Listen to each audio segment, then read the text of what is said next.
Oh, that's better. Room to play.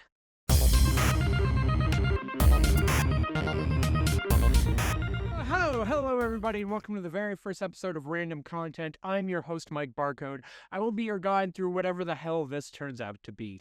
Why am I calling it Random Content? Because I'm going to do anything I want. I do a lot of stuff over on the socials. If you haven't seen my stuff, you're 99.9% of the planet. Every now and again, I have something that does okay, but I'm hampered by the fact that videos need to be under 3 minutes, and you kind of get pigeonholed into areas. Oh, you do travel videos? Keep doing travel videos. Oh, you do behind-the-scenes technical stuff? Keep making videos on that. And I've never been good at sticking to one thing. I want to make whatever I want to make, and I want to be a little long-winded about it. So this... But don't worry, I'm not doing this all by my lonesome. I have plenty of people helping me out, including my band leader, me with 2 drumsticks.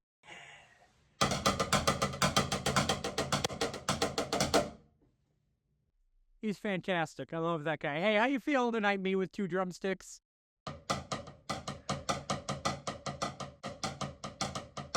When I said this is random content, I really didn't mean it. We're going to have a little bit of something for everybody. If you don't like what's happening, don't leave.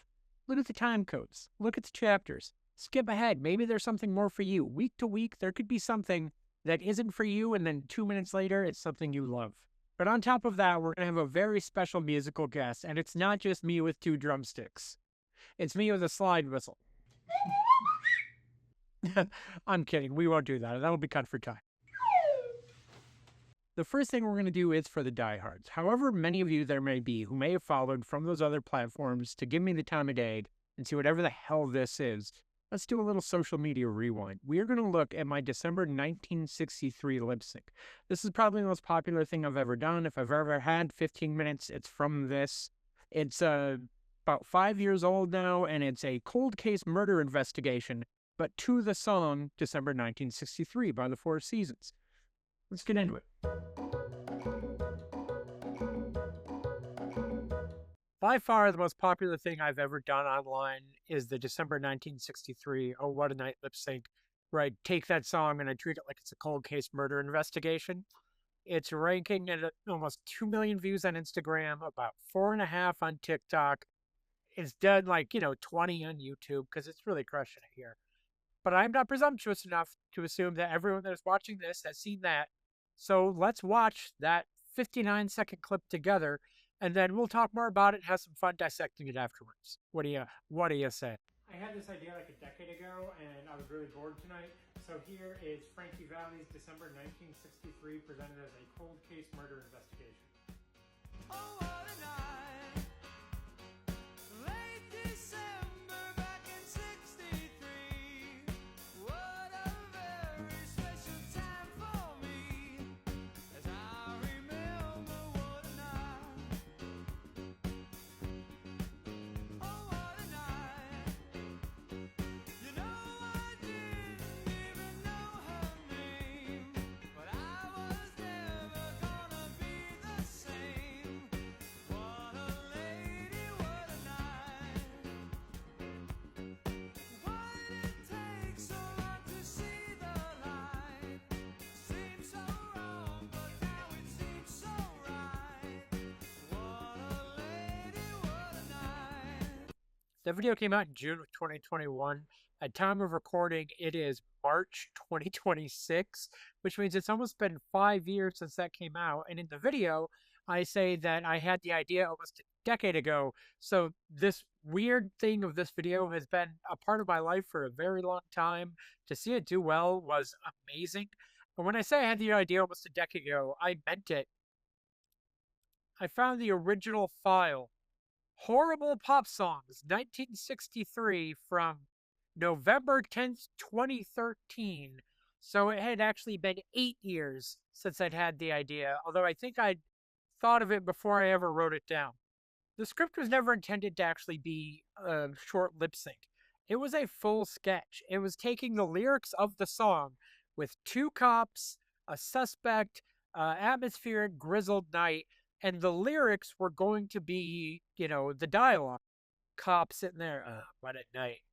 And then one cop would only say, oh, what a night.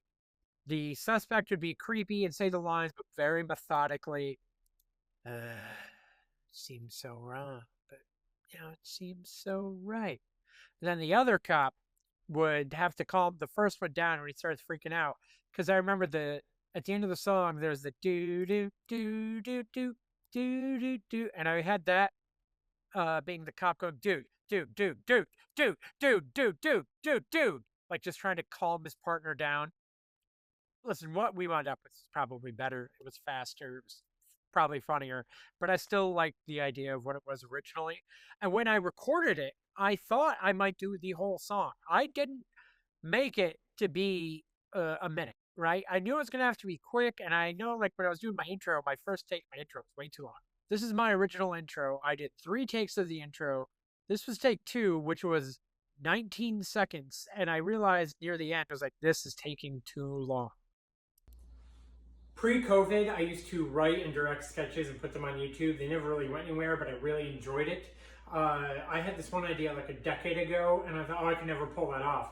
Then I realized TikTok would allow me to pull it off. Like I could just feel myself rambling. It wasn't gonna effing happen. You just have to get moving. But we're about to go more in depth on a couple of things, but I just wanted to know I still have that same microphone. I'm not using it now, but I use it for a lot of podcasting.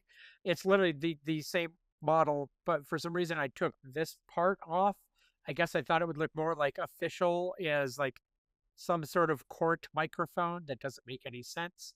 That shirt, clearly not an actual prison uniform, is this shirt.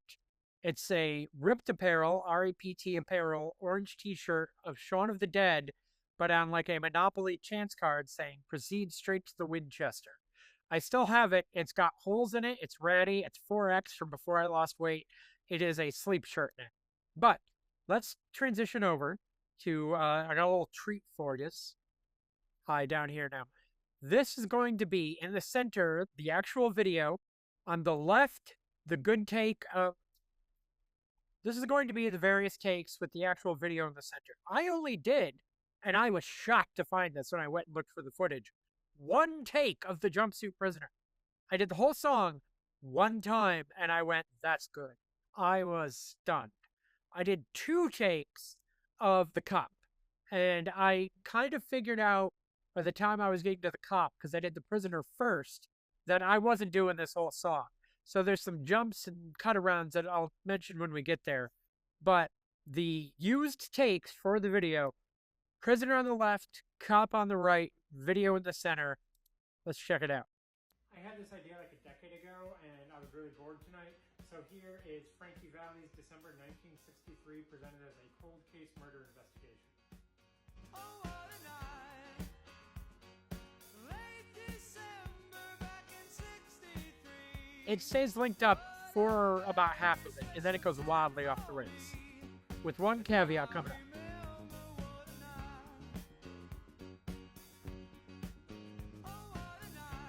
Here we go. So look at me on the right, looking very flustered. Right there, that angry look on the right. I wanted that look, but I didn't have the sync up that I wanted. So I took that and I put it in right here. But then I'm still synced in with the rest of the song. I just kind of cut it around, little editing there. But this is where I realized what I needed to condense. I took the beginning and I took that part at the end. Which is a shame, because not this verse, but the next verse of Weren't You Prisoner is one of my favorites, and I'll lay out and be quiet so you can hear it. I think it would have been really fun. It would have been played. I like how my facial animations are. The cop's still synced up. Here we go.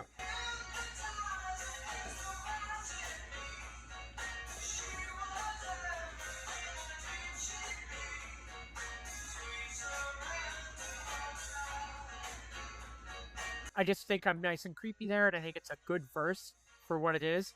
Although you can tell on the cop side of things, I've realized I'm not doing this whole instrumental breakdown bullshit that I was doing as the prisoner. This is a good one too.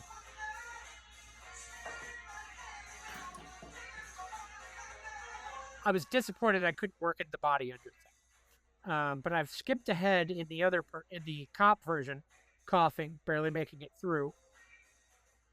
realizing there's a whole lot of instrumental breakdown, kind of playing it as the prisoner, but then the cop is like, no, I'm skipping ahead of the song. But it's all going to sync back up in a second.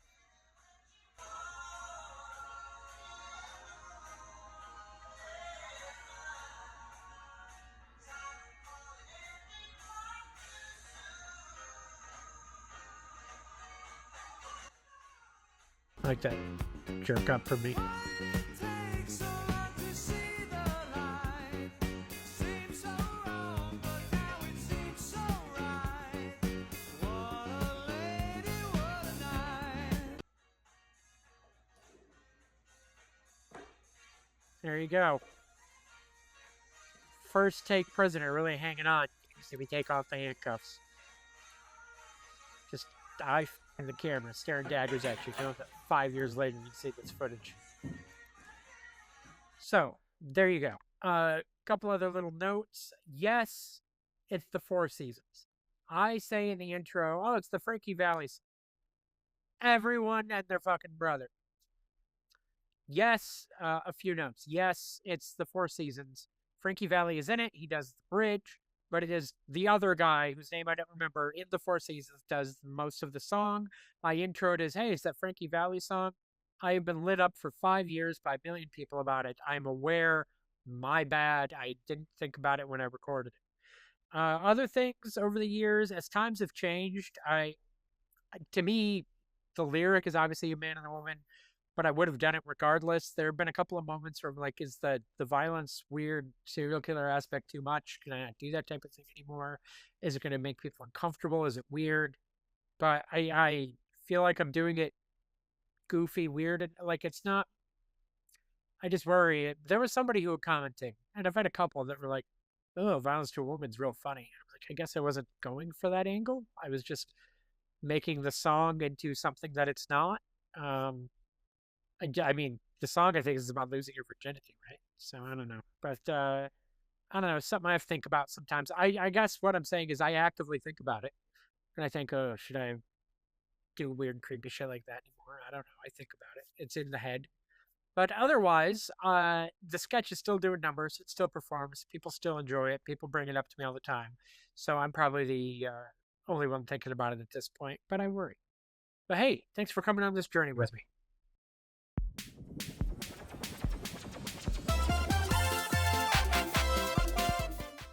At the time this is coming out, you guys may recall that last week there had been a bunch of tornado warnings and severe weather alerts, and that resulted in me getting stuck in Florida for 2 days longer than I'd planned, with absolutely nothing to do and no purpose whatsoever.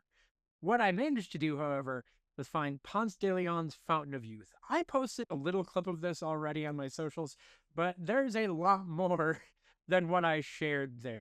Let's get into it and check it out. It was a weird place.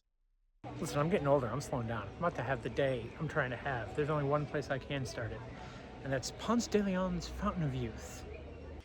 Ostensibly an archaeological park that talks about the history of the region and the native tribes and Ponce de Leon himself, what this really is a tourist attraction to drink from the Fountain of Youth. And let's be blunt, that's why I'm here. This place doesn't beat around the bush.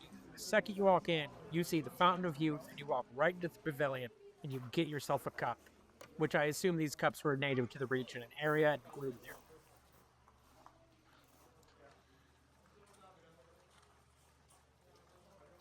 You really can't tell from the video I'm showing because it's rude to film other people who don't know you, but the place was packed. It really was. So I'm waiting in line. I'm going to get my water. Let me tell you, it's an earthy taste. If it's genuine, I guess I could buy it because this is mineral water because, man, you kind of taste the dirt. I still look old. I still feel old.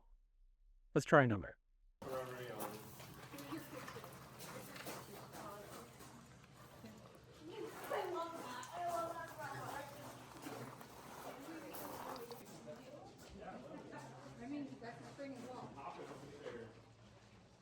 I'm sitting outside the Fountain of Youth still right now. I have that second cup, and I'm not feeling as reinvigorated as I want. And I'm like, you know what? I can fix this. I've got a 5-hour energy right here. And if you can't add caffeine and a vitamin B blend to the Fountain of Youth water to feel amazing, what can you do?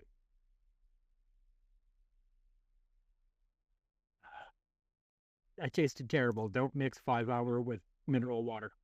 Listen, it could be because I just had 2 cups of the Fountain of Youth, or it could be because I mixed that with the 5-hour energy, but I am feeling fucking great right now. Got a little outside life, get a little fresh air, there's birds and history everywhere. The thing I'm about to say about the Fountain of Youth park attraction, whatever, is there is a lot of like lost tribes that were here, what happened here before Ponce de Leon. And I haven't done any research yet, and I'm trying to figure out by looking around, is it we added this later because people are upset? Oh my god, that peacock is pissed at me. Are you trying to silence history?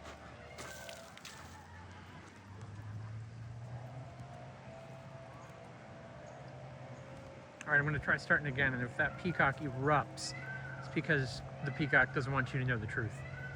What I was saying was, how much of this, here's what the indigenous tribes were doing, here's what life was like before Ponce de Leon was here when they opened this place, and how much was, oh, times have changed and people are pissed and we need to add this. Like something about the art style and font of this makes me think, well, this is older and part of the park for a long time, also because they say Indians, as opposed to something like this that feels newer with a more updated font and art style that says Native Americans. Bloom for me. Come on. Bloom. Do I have to hit on you? Is this like a mating thing? Hey, I got a stable career. I do all right. I won't be home all the time. I travel a lot. But when I'm there, I'll be there. Show me them feathers. Yeah. Yeah. I see you. Come on, baby girl. Show me them feathers, yeah, girl. Or boy. I'll be honest, I don't know if that's a boy or a girl, but I'm into it if you show me them feathers. There's also a real war history aspect to this place. Like, there's all sorts of Revolutionary War weaponry everywhere. There's watchtowers, but more than anything, there are cannons. There are lots of cannons, and I'm pretty sure the peacocks are the ones maintaining and manning the cannons, hence a sign like this, do not mess with the peacocks. I came here for the joke about the Fountain of Youth. The idea of drinking that water and just seeing what it tasted like and probably dumping a 5-hour in there is why I'm really here. But I am fascinated just walking around seeing like, what is this otherwise? Because it's packed here. Like, I'm not shooting other people because that's rude, but it's packed. All right, at the time of recording, the next cave shows a hedge flower. Do I make my way back here? Probably, because I would like to fire this. But in the interim, you can walk up this watchtower, check things out. Hang on, I gotta bust out a Ghostbusters quote. Where do these stairs go? They go up. It feels rude to say I thought this view was gonna be more impressive once I got up here. Like, I should realize this is just like a normal Florida swampland area. Yes, the Fountain of Youth has a gift shop. And yes, they have water to go, and I'm gonna drink some right now while I finish editing this. Fourth wall break! I've had the real thing, and it's been hours later. Will I taste the difference? That's tap water. It's a... doesn't even... The best part is I can taste the difference. This tastes better than what you get at the actual Fountain of Youth. There's no way that says just tap water. That, I think, is real mineral water. Like, in real actual something. Because it kind of tastes like ass.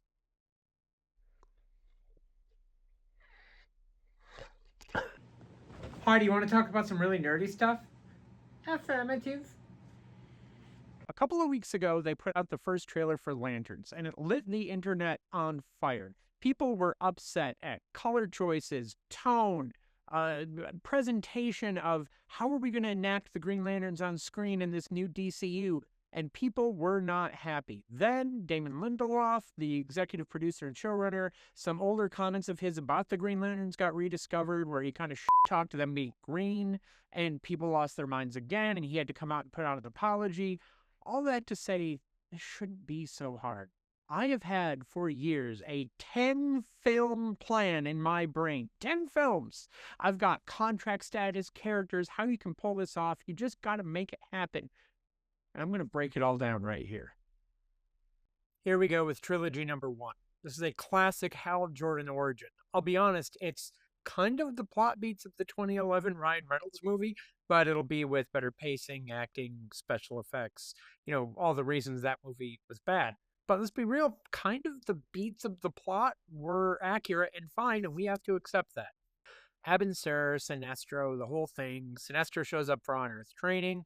You really don't see space until the second half or even the third act, but you really have to develop the friendship between Hal and Sinestro. Make the audience who know what's coming dread what's coming, because right now things are so nice. The main villain, sure, let's do Hector Hammond again.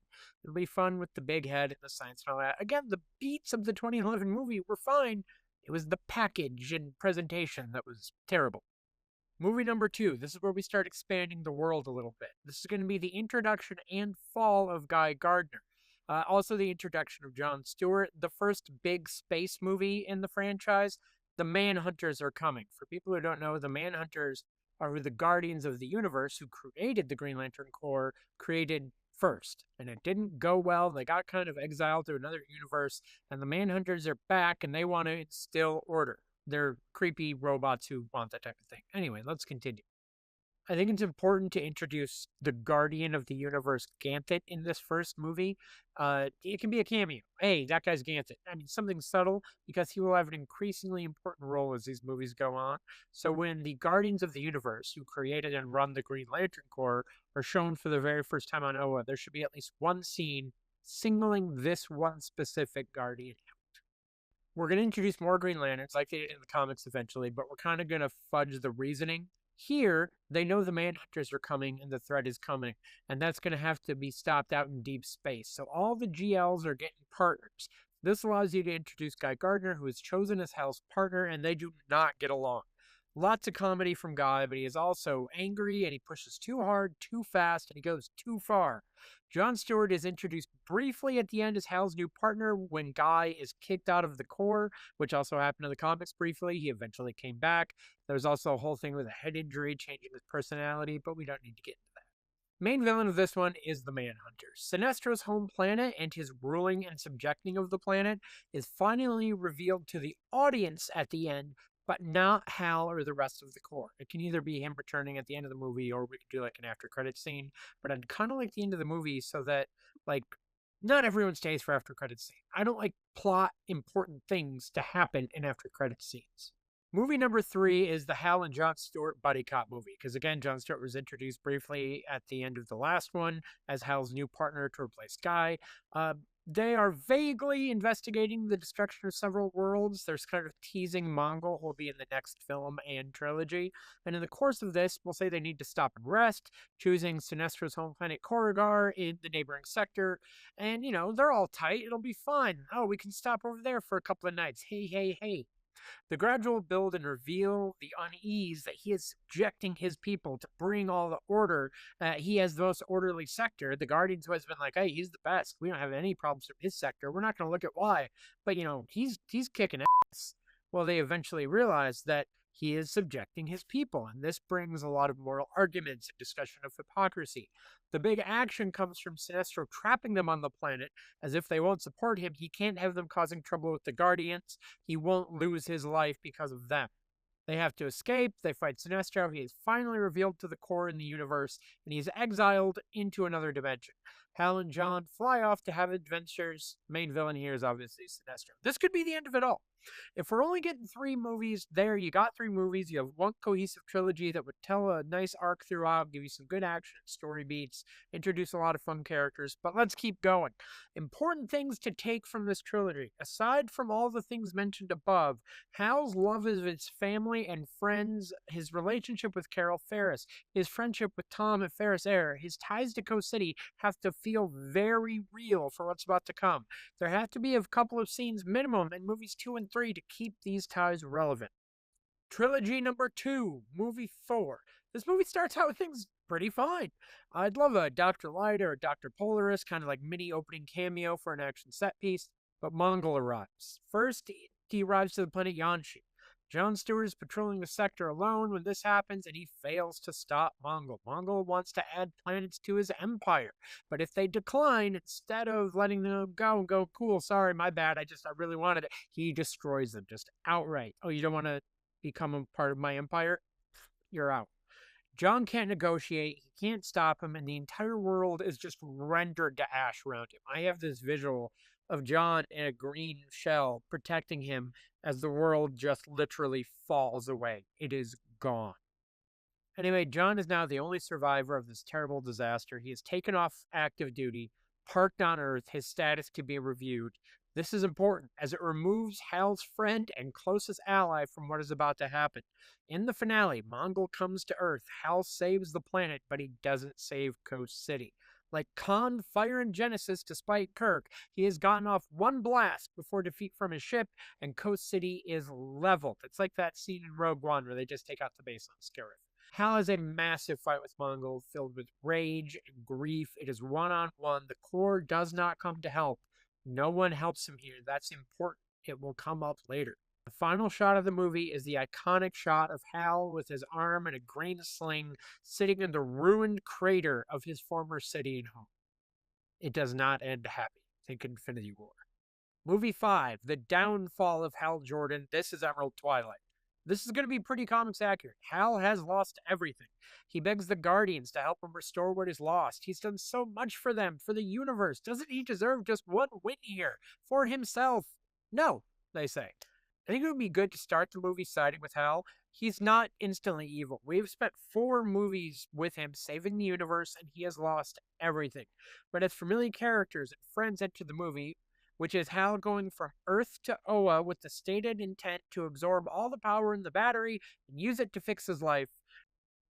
The force that powers all of the Green Lanterns, the power that the Guardians have gathered, the willpower of the universe, the light-bending effects that the Green Lantern Corps uses is housed in the power battery on Oa, and Hal's gonna just storm there and take it all for himself and do what he needs to do. You see he's going more and more off the deep end. Instead of the comics Lost Lanterns, who are a bunch of like aliens and famous Green Lanterns in the comics trying to stop Hal, here the Guardians bring in to fight him people that we have met along the way. Guy Gardner's reinstated. John Stewart's put back on active duty.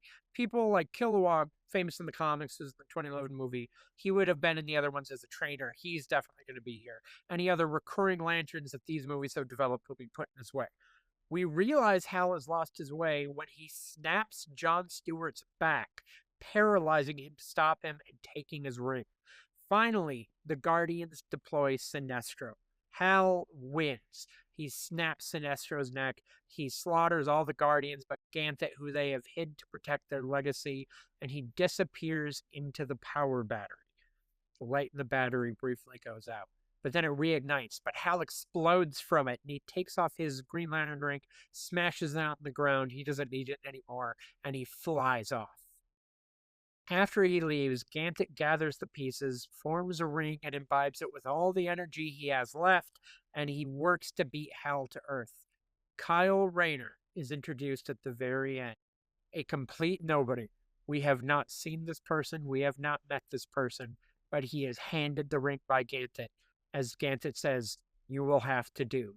And it's a massive cliffhanger as Kyle puts on the ring, is suited up, and we don't know what's going to happen. Movie number 6. This movie is a Kyle Rayner solo movie mainly.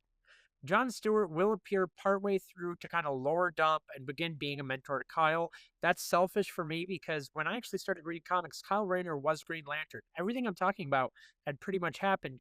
John Stewart was paralyzed, not by Hal, different reasonings, but he was in a wheelchair on Earth, but being a mentor to Kyle, and I just want to see that on the screen. I want to see paralyzed John Stewart helping somebody, and don't worry, John will get his legs back. It'll all work out. Kyle's arc is going to be very similar to the first 4 or 5 issues he had in the comics. He's a poor, starving artist. He doesn't have a ton going on, but he wants to be better than he is. His girlfriend, Alex, is in it, but there will be no fridging. If you know what fridging is, it's a female character introduced simply to be murdered to provide motivation to the hero. This happened to his girlfriend in the comics. We're not going to be doing that here. I actually would prefer to let her live because coming into this series so late, Kyle needs an emotional anchor. So yes, let her be someone to give motivation to the main hero, but also you don't need to murder her to do that. Ganthet will return at the end of this movie saying, Kyle isn't ready. I was desperate. I handed it to the first person I saw. I'd been through so much. I didn't know what to do. But Hal Jordan is coming to Earth. He has honed his power. He wants to try to fix things again. No matter who gets in his way, you are not ready for this. Give me back that ring. But Jon Stewart talks Ganthet out of it, saying his methods and the Guardian's ways help contribute to this situation, and now we need to prepare. The main villain of the film is Major Force, who is kind of hunting Kyle and trying to stalk him and keeps appearing to beat him up and try to take the ring. But I think he's working for Hector Hammond in prison, not the U.S. government. It's just to connect the movies more, and also just Hector trying to get a read on who this new Green Lantern is. Who the hell is this? Trilogy 3, movie number 7, Hal Jordan comes back to Earth. All of Hal's supporting characters who survived will be in this movie, but the bulk of it is going to be Hal Jordan versus Kyle Rayner. Kyle's going to be the only one that can stand up to him in an action movie sense, and he'll also have to be the proxy of trying to talk Hal down. All these people care about you. You were a Green Lantern. You were a legend. You were one of Earth's heroes. You saved the planet. Why are you trying to do this? And Hal's like, I'm still saving the planet. I'm putting the planet back to what it should be. I'm going to save all these lives. Kyle's screaming at him, they're not going to be real. You're creating them. They're constructs. Just because you have the power to make this, you are not a god. Yes, I am. Blah, blah, blah. And eventually something will have to happen that when everything that Hal is doing to recreate his city, other people start to get hurt. Other things start to happen. And he's like, I can fix this. Well, you clearly can't because you're trying to fix this. And now this is happening. Blah, blah, blah, blah. Eventually, Hal will realize that the only way to stop everything from happening is self-sacrifice. His goal's not met, but he's doing the right thing, containing the power, removing himself from the situation. It'll all go away. In theory, Hal can have a bit of a redemption arc. My hope would be to end this movie. We've always kind of sympathized with him, even when he went off the rails. And maybe this is that little bit to go, okay, so he was still in there. What would you do with that kind of grief? Movie number 8 opens with the funeral of Hal Jordan. At the end, Ganthet says he needs to go off into space. He's hearing voices and reports, and he has a sense something is happening. Sinestro Corps. As Ganthet departs, Nero, the Yellow Lantern of Sector 2814 from the Sinestro Corps, shows up on Earth. He's the big villain of the movie. Kyle has to fight him while Ganthet does his investigations and discovers it's Sinestro faked his death. I think it's important to note I have one possibly controversial element here. I don't have a yellow ring in my film until movie number 7. Sinestro's a fallen Green Lantern through movie number 3.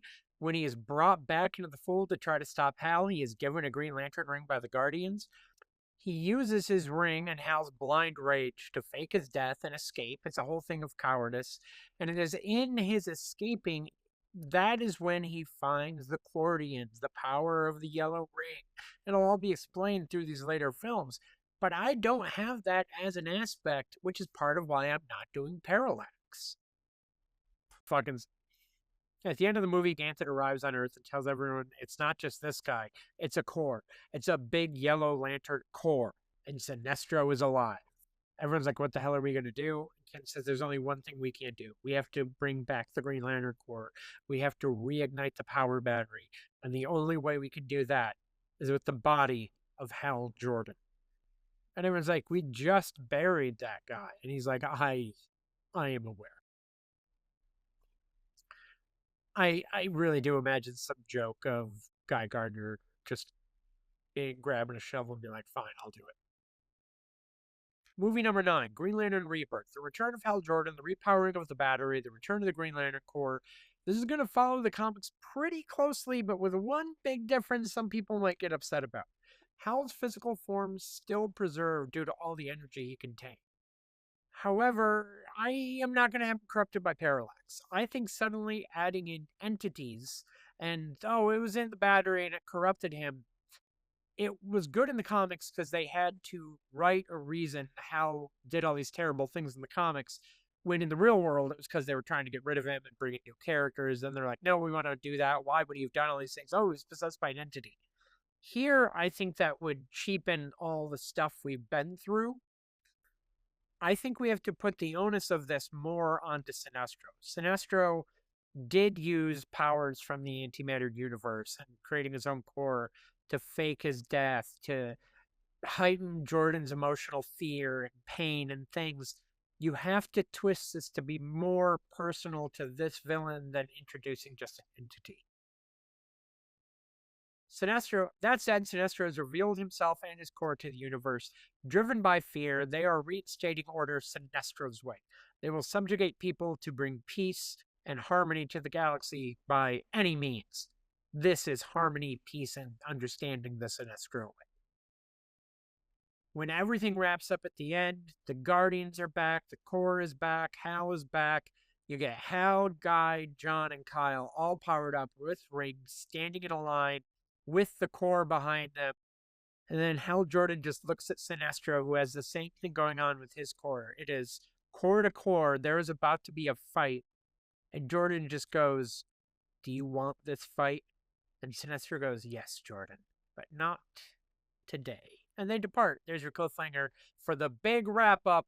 Movie number 10, the Sinestro Corps War. The Green Lantern Corps versus the Sinestro Corps for the universe itself. All the weird aliens, big battles, and high stakes you could want. Everyone gets moments to shine, and they all get a happy ending. Our heroes are safe. The universe is safe. It's going to be sweet. Important thing to note here, you are going to need the guy who plays Ganthet, or at least his voice if he's a CGI creation, for all 10 movies. You're going to need Jon Stewart for 9 movies, Hal Jordan for 8 movies, Sinestro for 7, Guy Gardner and Kyle Rayner for 6. Don't f around with the contracts. Whoever you cast as Hal Jordan can't do 7 movies, and when number 8's coming around for him, the big finale, he goes, "You know what, I'm kind of done with this. Ain't going to happen. Lock him down." Anyway, please enjoy printing money with this blueprint. Thank you. That's it. That's the whole show. One more little bit in widescreen in case I never do this again. Listen, if you liked this, like, comment, subscribe. What else can I say? Tell me that you watched this. Tell me that you liked this, and I'll make more. If no one's watching, listen, I love making goofy stuff, but I'm not making art for art's sake. I want people to laugh and enjoy what I'm doing. And if it's just gonna, go down like a wet fart and die in a void, it's not worth it. Let me know. I hope you liked it, though, and I hope I'll see you next time.